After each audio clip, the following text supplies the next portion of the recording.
Uunahan ko na sa mga kapwa ko taga Davao, kapwa ko taga Mindanao na nandito tayo ngayon. As a brief history po, kahapon nag-uusap-usap pa lang kami ng mga governors at iba't ibang membro ng local government units ng Region 11. So again, nagpapasalamat ang Mindanao Development Authority representing the different LGUs of Region 11, and dahil sa mabilis na pag-aksyon ng ating presidente. Grabe ka, Pangulong Bongbong Marcos. Sobra na to. At dahil dito, saludo ako sa iyo. Davao, nagpakumbaba at sobrang nagpasalamat kay Pangulong Bongbong Marcos. Halika, atin itong pakinggan, mga kaibigan. Uunahan ko na sa mga kapwa ko taga Davao, kapwa ko taga Mindanao na nandito tayo ngayon. As a brief history po, kahapon nag-uusap-usap pa lang kami ng mga governors at iba't ibang membro ng local government units ng Region 11. So again, nagpapasalamat ang Mindanao Development Authority representing the different LGUs of Region 11, and dahil sa mabilis na pag-aksyon ng ating presidente at natawagan at napagsabihan yung nautusan ang ating mga kasama ngayong umaga, buong araw sa pag-ikot at pag-assess at pag-check ng damage na dala ng lindol. So nagpapasalamat tayo at agarang pinapuntahan ng ating presidente para siguraduhin na ang tulong na kinakailangan ng Region 11, ang tulong na kinakailangan ng mga iba't ibang LGUs na tinamaan ng lindol ay nandito. So again, on behalf of the Mindanao Development Authority, thank you Secretary Rex of the DSWD, thank you Secretary Sunny of DepEd, and of course thank you, maraming salamat kay Secretary Vince Dizon ng DPWH. Thank you, sirs. Tinawagan po kami ni Pangulong Marcos para utusan kami to come here today, no? So to number one, provide the most immediate relief necessary para sa mga kababayan nating tinamaan, lalo na sa Davao Oriental, no, yung epicenter nung lindol. So kaya agad-agaran kaming pumunta. So yung mga kailangan immediately na gawin. Grabe ka, Pangulong Bongbong Marcos. Sobra na to. Davao, nagpakumbaba at nagpasalamat ng todo. Alam mo yung tipong hindi mo inaasahan pero ramdam mo agad sa puso mo. Yung simpleng balita na biglang magpapahinto sa scroll mo. Ito yun. Kasi habang ang iba, puro reklamo, may isang lugar sa Mindanao na tahimik lang. Pero ngayon, sumabog sa pasasalamat. Bakit nga ba? Simple lang.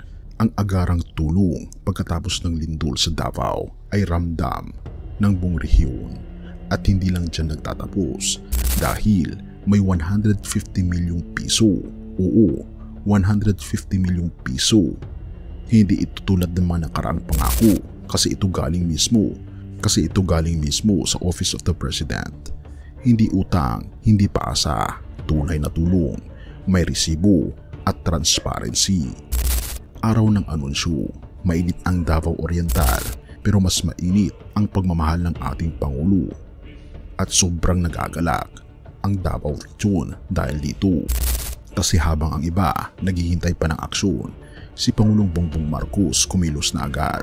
Pero hindi lang basta kilos.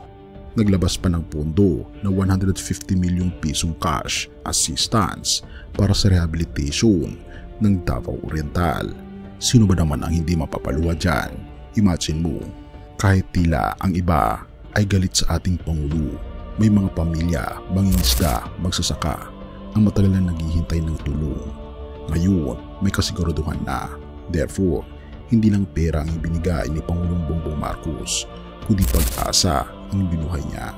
Dito natin makikita sa isang picture ng tunay na pagmamahal ng ating Pangulo, kahit na tila ang karamihan ay ayaw sa kanya sa lugar ng Davao. Ngunit may isang leader na tahimik lang dahil naniniwala siya. Tayo ay may isang dugo at may isang lahi na ang tawag ay Pilipino. Habang patuloy ang mga pagsubok, may mga leader na hindi lang nag-aabang kundi kumakalinga, at sa gitna ng lahat ng ingay sa politika, isang tila boses lang ang maririnig sa Davao. Maraming salamat, Pangulong Bongbong Marcos. Hindi namin ito makakalimutan. Grabe ka talaga, Pangulong Bongbong Marcos. Hindi mo man sinigaw, pero ramdam ng Davao. Ikaw ang tunay na aksyon. Purihin ang ating Panginoong Diyos.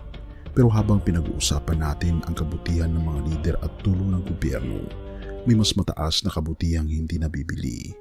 Ang pag-ibig at awa ng ating Panginoong Diyos.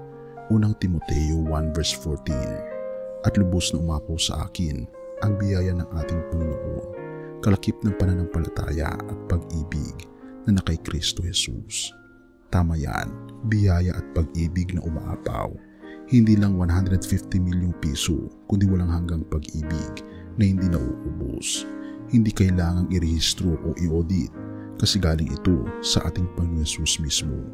Kaibigan, kung mararamdaman mo minsan ay kulang ang tulong ng tao, kung nabibigatan ka sa mga problema ng buhay, lumapit tayo sa ating Panginoon Jesus. Siya ang pinakadakilang tagapagbigay. Hindi lang siya nagbibigay ng pera, kundi buhay na walang hanggan. Hindi lang tulong pansamantala, kundi kaligtasang panghabang buhay. Ngunit kung naririnig mo ito, hindi aksidente. Ito na siguro yung pagkakataong gustong sabihin ng ating Panginoon Jesus, Anak, ako na ang bahala, lumapit ka sa akin. Purihin ang ating Panginoon Diyos. Kaibigan, lumapit ka na. Ngayon na. Purihin ang ating Panginoon Diyos at tayo manalangin. Ama naming Diyos na makapangyarihan sa lahat, salamat po sa kabutihan mo sa aming bansa, sa mga lider na ginagamit mo, at sa mga biyayang dumarating gaya ng sa Davao Oriental. Ngunit higit sa lahat, salamat po sa iyong anak na walang iba kundi ang aming Panginoon Jesus, na siyang tunay na nagbibigay ng pag-ibig, ng biyaya, ng awa at ng hustisya para sa lahat. Turuan niyo po kaming magtiwala, lumapit at magpasakop sa iyong kalooban. Pagpalain niyo po ang aming bansa at gibayan niyo po ang bawat Pilipino na maging ilaw sa kapwa. Pinupuri po namin kayo at pinapasalamatan, o aming Panginoon Diyos, sa inyo pong kabutihan sa amin, at patuloy niyo po kaming gabayan at patawarin sa lahat ng aming mga pagkukulang at pagkakasala, at salamat po sa pagdinig ng aming mga panalangin, sapagkat ito po ang aming samot hiling sa matamis na pangalan ng aming Panginoon Jesus. Amen.